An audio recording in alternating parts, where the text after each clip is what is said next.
The Redemption of Babel, a devotional for the season of Lent, produced by Northside Church.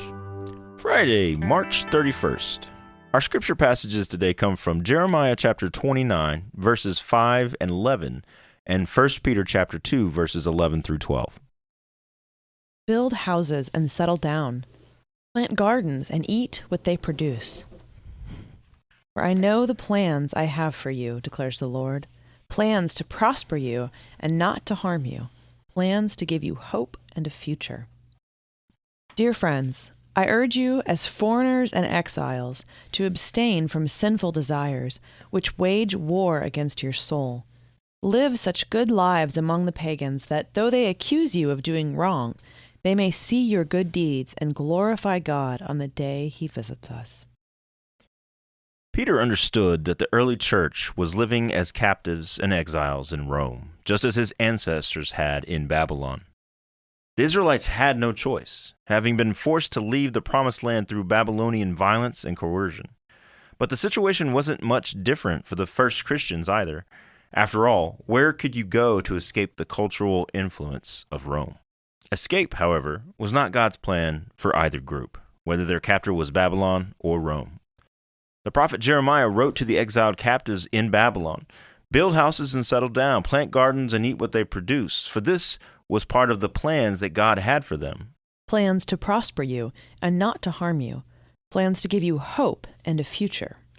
Rather than escape the city, God told the Israelites to plant gardens, that is, to be a tower of faithfulness right in the center of Babylon. Almost 600 years later, Peter had the same word for the church. I urge you, as foreigners and exiles, live such good lives among unbelievers that they may see your good deeds and glorify God.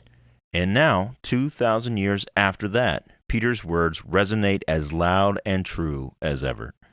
As disciples of Jesus Christ, we live today in exile, strangers in a strange land, and captives of a powerful and seductive culture, whether we call it Buckhead or Atlanta or the United States of America, or even simply the world.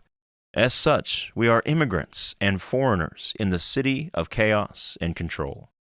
How are we to respond to this situation? Do we try to escape the culture, separating ourselves in the name of purity?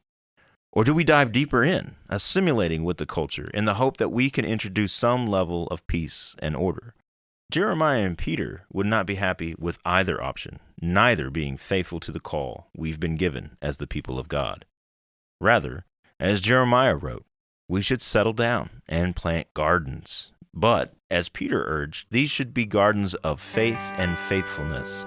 That is, we should abstain from sinful desires and live such good lives that those around us are drawn into the garden of faith that God has planted within us. In other words, we are to be a community of gardeners living in the midst of architects, and so play our part in God's plan of redemption for the city and, indeed, all of creation. Who's ready to do some gardening?